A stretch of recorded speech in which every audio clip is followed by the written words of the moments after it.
What's up, guys? Welcome back to another episode of KozMatt's Wrestling Recap. Let's get right into a very entertaining episode of Friday Night SmackDown. What did you think of the show, Matthew? 2 weeks before the Royal Rumble, a few more participants. We got inducted, basically introduced themselves into the Royal Rumble, Rey Mysterio actually being one of them. But we'll get to a segment tonight that led Rey Mysterio to induct himself into the Royal Rumble. Not sure what spot number.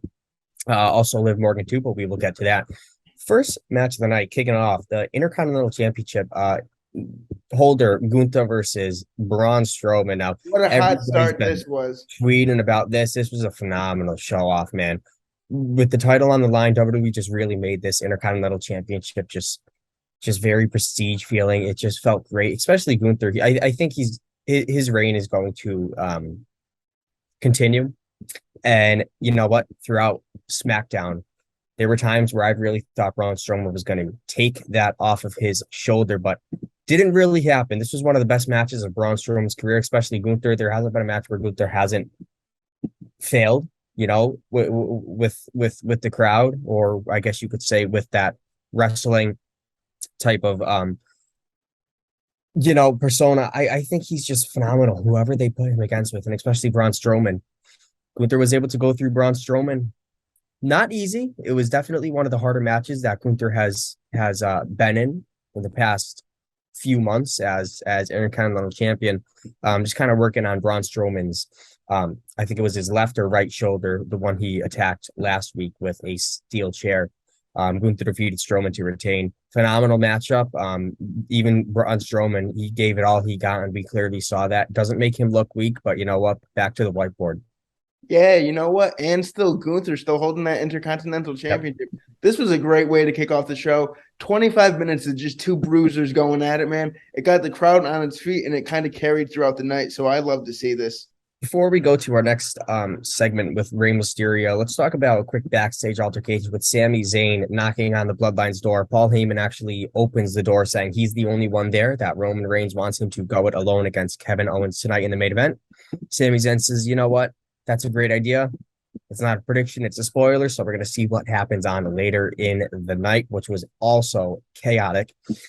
Next segment, very, very chaotic. Karrion Kross interrupting Rey Mysterio, who actually was out of the ring for a good few minutes talking about what's going on with Dominic, but also he's kind of letting that go over his head. He's kind of just given up, not as a father, but just given up on what Dominic is choosing to do with his life in the wrestling world on Raw, with the Judgment Day being a thug, etc. Just kind of putting over that feud. And I think, you know what, I think that's kind of what we needed to hear. Karrion Kross actually comes out with Scarlett. They actually get into an altercation before he's about to apply a six or hit Karrion Kross with a 619. He actually puts Rey Mysterio just away with a cross jacket. You know, this just was awesome. I think just with Rey Mysterio, which just is elevating him and Karrion Kross's storyline, not just to another height, but it also is making Karrion Kross establish himself as just a bad guy. Oh yeah, absolutely. Rey Mysterio, the legend he is doing exactly what he's supposed to do in the WWE, put over that younger talent. And I couldn't imagine someone better for Karrion Kross to work with.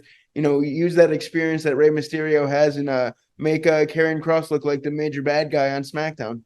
Absolutely. Now, before we go into our next matchup, let's talk about a quick altercation let backstage with Liv Morgan slapping Raquel Rodriguez, actually setting up a match later on in the show, which is actually pretty interesting. Now, moving towards our next match of the night, Zaya versus Tegan Knox. I think the right call here was who our winner was, and it actually was Tegan Knox. I think some people were expecting Zaya, but you know what? I really feel Triple H has some type of strong foreshadowing with Tegan Knox. And Zaya, she certainly has it, but just for some reason, Tegan Knox, man, I think it's just Triple H who wants to establish Tegan Knox pretty creatively.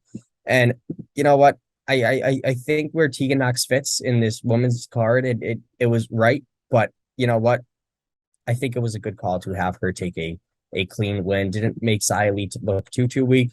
The match was right here and there. It kind of felt like filler, the mid card, you know what I mean? It is what it is. But a nice W for Tegan Knox. Now, before the crowd ended up before they fell asleep for that match, we actually had Bray Wyatt come out. We got that 2 minute, 3 minute uh entrance with Bray Wyatt. I think that's something refreshing that the whole crowd needed, especially me watching from television at home. Absolutely. I could watch him, I could watch The Undertaker, I can watch John Cena, I can watch anybody's matches like that. And you know what? It just keep running it through. So Brown rocking chair was at the center of the ring. Bray Wyatt cutting a promo right in the ring, sitting on that rocking chair.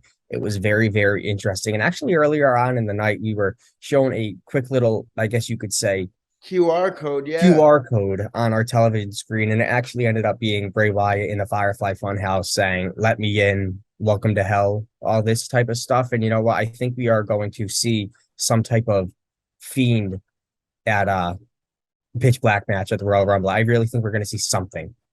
Oh, dude, it's got me on the edge of my seat. This storyline between LA Knight and Bray Wyatt's got so many twists and turns. The crowd is really invested, and that's exactly what you want on a WWE product. And I cannot wait to see this pitch black match. And it's just going to be pure and utter chaos, and I'm here for it. And that's what Bray Wyatt was there for on SmackDown this Friday night, just basically saying, "I knew who I am, but who are you? And when the lights go out, you should run."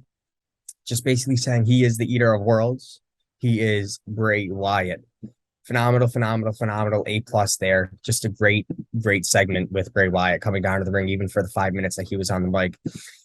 Let's talk about what happened next. Liv Morgan actually taking on Raquel Rodriguez. Raquel Rodriguez was in for a fight. Liv Morgan was also as well, especially wanting to be number one for the Women's Royal Rumble. Raquel didn't think that was a good idea. Liv Morgan slapped her across the face. That's what led to this matchup. Liv Morgan saying, "Okay, then meet me out in the front or in the back, whatever these kids call it nowadays." That was in the ring. This was a good match. It was a little bit of filler, you know what I mean? But I think Triple H, he really wanted to give these women some time to shine. Liv Morgan, she still requested that number one spot in the Royal Rumble, hasn't been confirmed. So will she enter at that number? Quick, easy matchup between these two. Raquel Rodriguez actually with a clean win over Liv Morgan, kind of just pushing through the women's division. Yeah, dude, I like this. You know what? Triple H is really spending some time on that SmackDown women's roster, especially with Tegan Knox picking up the win earlier and Raquel picking up the win, really kind of setting their way towards the top of that women's division on SmackDown. And you know what? They're gearing their way up for the Royal Rumble, and I cannot wait. Absolutely. So, main event time, right? Here we go. Ding, ding, ding. This match is set to take off on fire. Kevin Owens, Sami Zayn, the storyline with the Bloodline continues. Phenomenal storytelling just over and over. So, hopefully, if Roman Reigns is right, he sent Sami Zayn to take care of the Kevin Owens problem on Friday nights. All by himself. Late in the match, appeared as though what he would do is that, you know, maybe Sami Zayn could do the impossible, you know, with nobody ringside. All right. His longtime friend, Kevin Owens, set up for none of it. All right. None of it. It was a pretty good match. Back and forth altercations. The crowd was in it. Sami Zayn setting up for her Luva kick, right? Kevin Owens in the corner. Instead of hitting it for the win, the Usos and Solo Sikoa run into the ring. Actually, the Usos run in the ring, beat down Kevin Owens, leading to a disqualification. Jimmy and Jay delivering a 1D. Then placing him on the announcer's table. Solo Sikoa splashing into Kevin Owens through the announcer's table they go. Celebrating, a little bit of look on dismay on Sami Zayn's face. Them all holding up the one. Crowd chanting, "We the ones."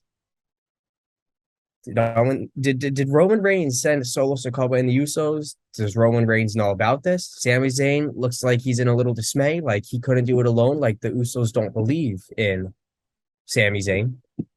The way they closed out SmackDown, phenomenal. But does Sami Zayn, does he seem content with the Usos? And is this going to cause a little more, I guess you could say, friction? I was thinking of another word, but you know what? I think friction's right. And I think the dissension between the Bloodline, it's very, very imminent. It's coming very soon.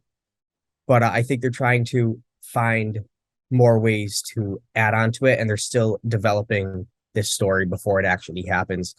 But we'll have to wait and see till next Friday on SmackDown, especially a Roman Reigns and Kevin Owens contract signing that's happening next week.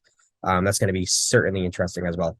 Oh yeah, absolutely. Those never end well. We know Mm, that as great WWE fans, there's always some chaos that follows those. But yep. this way they ended SmackDown was certainly a great way. I really thought, it added some definite seeds of dissension for the Bloodline. Really got us thinking.